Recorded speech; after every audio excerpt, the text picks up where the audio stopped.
पातुं न प्रथमं व्यवस्यति जलं युष्मत्स्वपीतेषु यः नादत्ते प्रियमण्डनापि भवतां स्नेहेन या पल्लवम् आद्यव कुसुम प्रसूति समये यस्या भवत्युत्सव श्रियं याति शकुन्तला पतिगृहं सर्वैरनुज्ञायताम् श्रियं याति शकुन्तला पतिगृहं सर्वैरनुज्ञायताम्।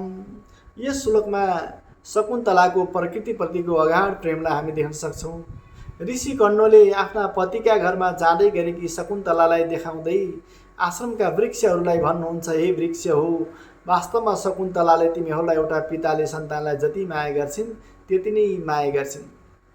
तिमीहरूलाई जल सेचन नगरिकन यिनले कहिल्यै पनि आफूले पानी पिउँदिनन्। वास्तवमा यिनलाई फुलको श्रृङ्गार अत्यन्तै मनपर्छ, तर पनि तिमीहरूप्रतिको प्यारको कारणले एउटा फुल होइन पालुवा पनि यिनी टिप्न सक्दैनन्। जब तिमीहरूको फुल्ने बेला आउँछ उनी हर्षले गदगद हुँदै तिमीहरूको जन्मोत्सव मनाउँछिन्।